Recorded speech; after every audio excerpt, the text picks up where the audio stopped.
La grâce, la miséricorde et la paix soient avec vous de la part de Dieu le Père et de la part de Jésus-Christ le Fils du Père, dans la vérité et dans l'amour. Amen. Jésus dit, je suis l'alpha et l'oméga, le premier et le dernier, le commencement et la fin.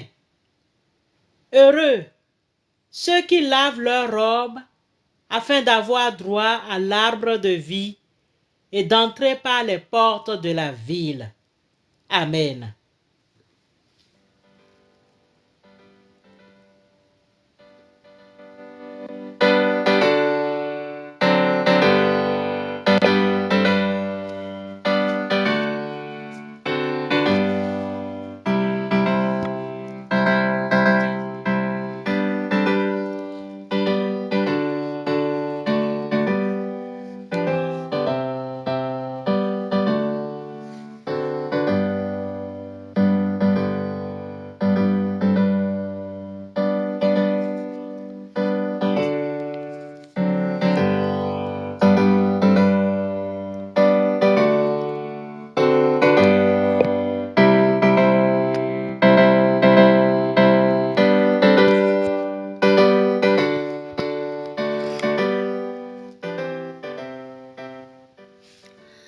Bien-aimés dans le Seigneur, le jour s'est levé. Dieu vient de nous donner encore une grâce. Que devons-nous faire? Il est simple. Louons-le. Louons et prions le Seigneur. Éternel Dieu, nous te louons. Nous t'adorons car tu es notre Dieu et tu nous as aimés et nous sommes tes enfants. Nous t'adorons. Nous te louons pour Jésus-Christ qui est et a proclamé la bonne nouvelle du royaume.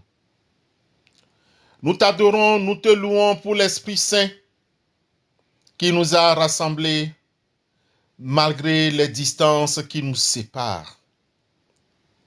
C'est lui qui fait de nous un seul peuple, ton peuple. Nous te louons, nous t'adorons parce que tu nous as créés. Accepte-nous comme une offrande vivante. Nous te remercions pour ce jour qui nous fait entrer dans la joie de ton règne et nous chantons ta gloire. Amen.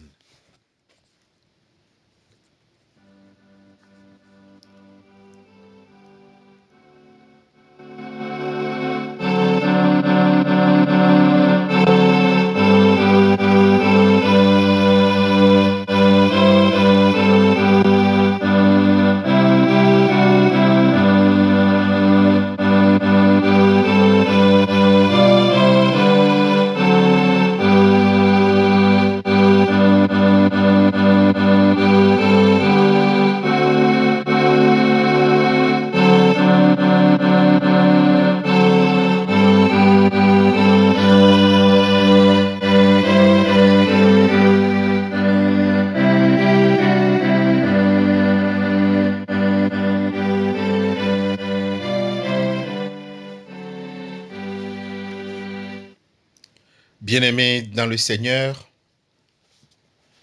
pour notre méditation de ce matin, l'évangile de Jésus-Christ selon Jean 9, versets 1 à 11, fait l'objet de notre méditation. Jean 9, 1 à 11. Là, il est écrit: Jésus vit en passant un homme aveugle de naissance. Ses disciples lui firent cette question: Rabbi, qui a péché, cet homme ou ses parents, pour qu'il soit né aveugle? Jésus répondit, ce n'est pas que lui ou ses parents aient péché, mais c'est enfin que les œuvres de Dieu soient manifestées en lui. Il faut que je fasse, tandis qu'il est jour, les œuvres de celui qui m'a envoyé. La nuit vient où personne ne peut travailler. Pendant que je suis dans le monde, je suis la lumière du monde. Après avoir dit cela, il cracha à terre et fit de la boue avec sa salive. Puis, il appliqua cette boue sur les yeux de l'aveugle et lui dit, « Va et lave-toi au réservoir de Siloé, nom qui signifie envoyé. » Il y alla, se lava et s'en retourna voyant clair. Ses voisins et ceux qui auparavant l'avaient connu comme un mendiant disaient, « N'est-ce pas là celui qui se tenait assis et qui mendiait? » Les uns disaient, « C'est lui. » D'autres disaient, « Non, mais il lui ressemble. » Lui-même disait, « C'est moi. » Ils lui dirent donc, « Comment tes yeux ont-ils été ouverts? » Il répondit, « L'homme qu'on appelle Jésus a fait de la boue, a oint mes yeux et m'a dit, « Va au réservoir de Siloé, lave-toi. » J'y suis allé, je me suis lavé et j'ai recouvré la vue. L'herbe sèche, la fleur tombe, mais la parole de notre Dieu demeure éternellement. Amen.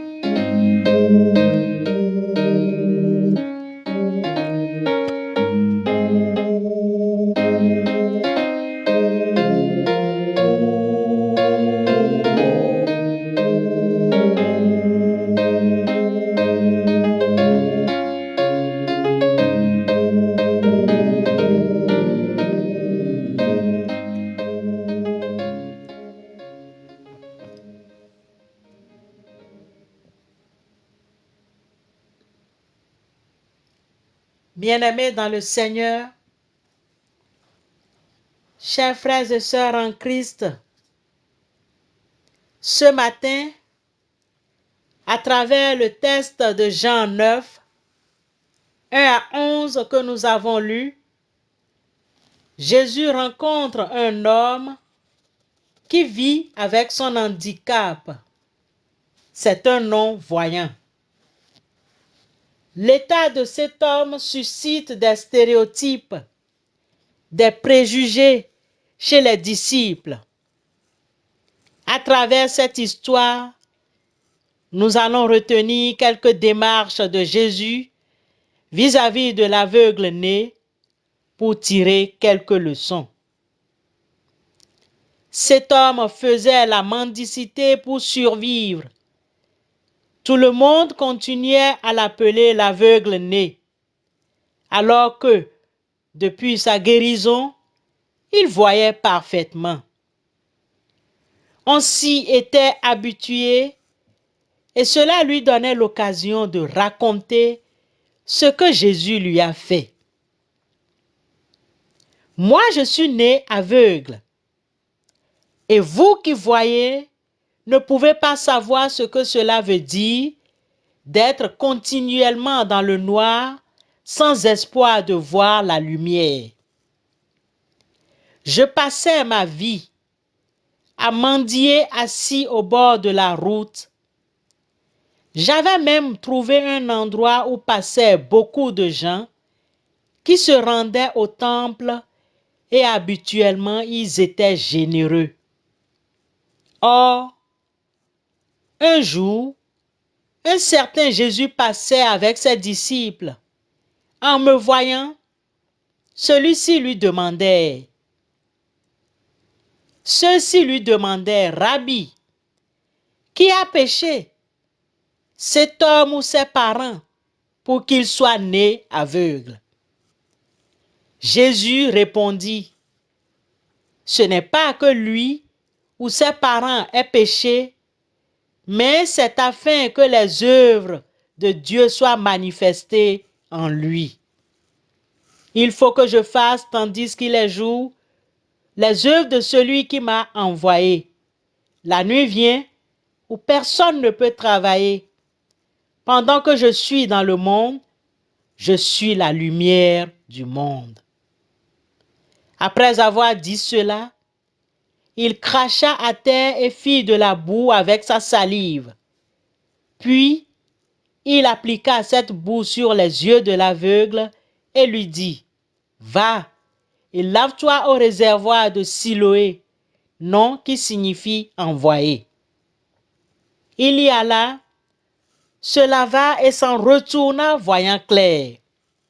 Ses voisins et ceux qui auparavant l'avaient connu comme un mendiant disaient, « N'est-ce pas là celui qui se tenait assis et qui mendiait? » Les uns disaient, « C'est lui », d'autres disaient, « Non, mais il lui ressemble. » Et lui-même disait, « C'est moi. » Ils lui dirent donc, « Comment tes yeux ont-ils été ouverts? » Il répondit, « L'homme qu'on appelle Jésus a fait de la boue, a oint mes yeux et m'a dit, « Va au réservoir de Siloé et lave-toi. » J'y suis allé, je me suis lavé et j'ai recouvré la vue.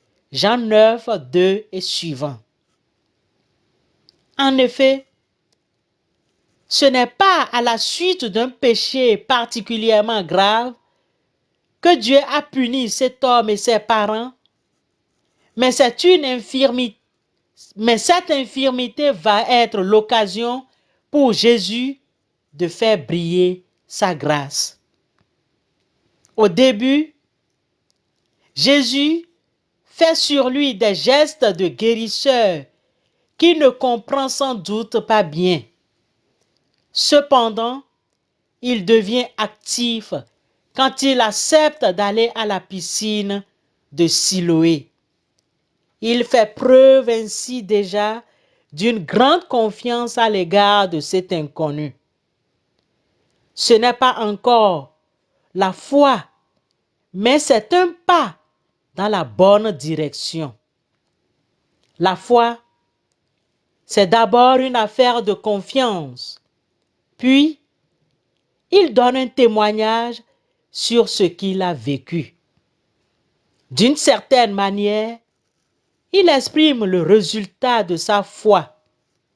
La foi, c'est une lumière, une révélation que l'on reçoit. La boue qu'il fait est une figure de son humanité présentée à l'homme. Mais pour voir, celui-ci doit être lavé. L'aveugle s'en va voyant, croyant, et il revient voyant. Puis, il s'agit de son témoignage. Les voisins, ceux qui le connaissaient s'étonnent. Est-il possible que ce soit lui? Une conversion ne peut pas passer inaperçue. La nôtre, la vôtre, a-t-elle produit dans votre vie ou dans notre vie un changement visible par tous? Bien-aimés dans le Seigneur, la conversion est un processus miraculeux qui métamorphose littéralement le croyant. Et cette métamorphose est impossible sans l'intervention directe et la participation active de Dieu. En fait, cette métamorphose, c'est Dieu qui l'amorce dans la vie du croyant. Il commence par ouvrir l'esprit de ceux qu'il appelle, qu'il invite à changer, leur permettant de comprendre les Écritures comme jamais auparavant. Ce processus merveilleux et miraculeux débute généralement quand ceux que Dieu appelle entendent ou lisent la vérité divine. Notre Créateur commence alors à ouvrir leur esprit de sorte qu'ils comprennent le vrai évangile de Jésus-Christ. La parole divine devient claire pour eux, telle l'image d'un puzzle qui peu à peu se précise à mesure que les morceaux sont assemblés.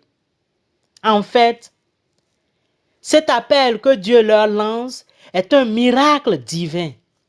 Bien qu'il encourage chaque être humain à choisir la vie, dans Deutéronome 30, 19, Dieu ne force personne à faire le bon choix. Ce processus débute par l'appel divin, suivi de plusieurs étapes. Les étapes clés sont les suivantes: la repentance, la confession, l'abandon de soi-même, la foi, la paix, l'assurance, la croyance en Jésus-Christ, la prière, la louange et la joie dans le Seigneur. Jésus dit: pendant que je suis dans le monde, je suis la lumière du monde. Jean 9, 5. Dieu est la lumière, et par les mots « je suis la lumière du monde », le Christ affirmait qu'il était un avec Dieu, tout en soulignant sa relation avec toute la famille humaine. C'est lui qui avait fait briller la lumière du sein des ténèbres.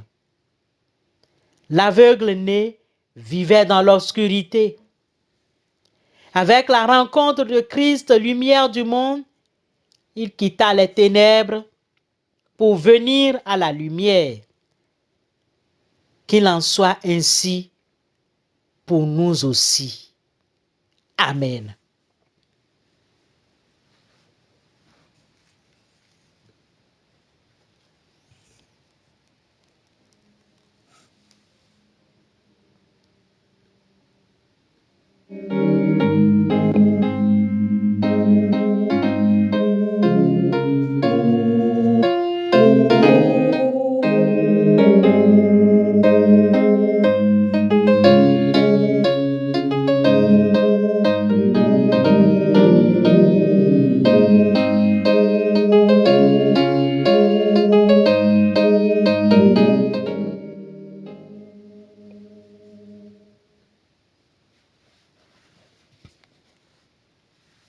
Prions Dieu. Dieu Tout-Puissant, Père de notre Seigneur et Sauveur Jésus-Christ, lumière du monde, nous te remercions pour les grâces et dons que tu dispenses chaque jour dans ce monde que tu as créé. Nous te présentons les foyers en harmonie et ceux divisés. Reste le secours et donne paix et solution dans ces foyers. Pour le travail et le repos que tu nous as donnés, nous te remercions. Père éternel, il y a plusieurs parmi nous qui n'ont pas de travail. Nous te prions de leur donner du travail. Certains ne sont pas en règle administrativement. Nous te prions de tout normaliser dans leur vie. Pour toute aide et tout bon conseil, pour le dévouement et la générosité, nous te prions. Nous te remercions pour notre pays. Préserve tous les pays en guerre et montre au peuple ton amour. Père, souviens-toi de tous ceux qui détiennent dans ce monde le pouvoir et la force, et maintiens-les dans la crainte de ton nom. Nous t'adressons aussi nos prières pour ton Église dans le monde entier. Dirige-la et gouverne-la toujours par ton esprit.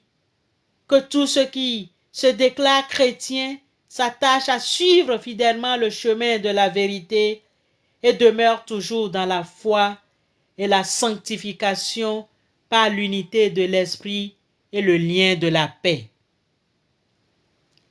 Souviens-toi des malades, des vieillards, des mourants. Approche-toi de ceux qui sont dans le deuil, dans l'anxiété ou l'isolement. Dieu notre Créateur et notre Père, nous t'implorons pour tous les hommes et femmes, quel que soit leur état ou leur condition, fais-leur connaître tes voies et à toutes les nations, révèle ton salut. Nous te prions pour celles et ceux qui ont faim. Fais-nous découvrir la joie du partage. Pour ceux qui sont seuls, pour les chômeurs, les mal logés. Nous prions pour ceux qui souffrent de solitude, de maladies mentales et physiques. Nous prions pour ceux qui sont injustement emprisonnés. Pour ceux qui s'engagent au service des souffrants, qu'ensemble, ils puissent découvrir dans leur quotidien de nouvelles formes d'accompagnement et d'action. Amen.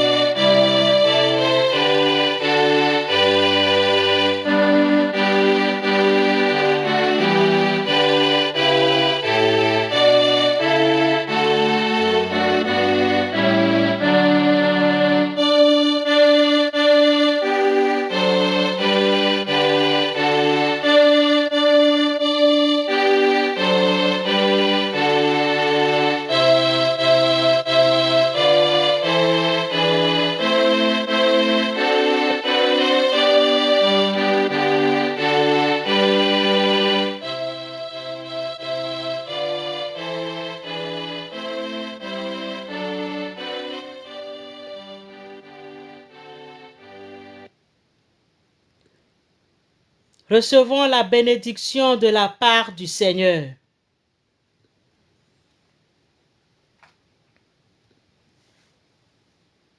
Ainsi, comme vous avez reçu le Seigneur Jésus-Christ, marchez unis à lui. Soyez enracinés et fondés en lui, affermis par la foi et débordant de reconnaissance. Que la paix de Dieu, qui surpasse toute intelligence, garde vos pensées dans la connaissance et dans l'amour de Dieu et de son Fils Jésus-Christ, notre Seigneur. Et que la bénédiction du Dieu Tout-Puissant, le Père, le Fils et le Saint-Esprit soit sur vous et demeure toujours avec vous. Amen.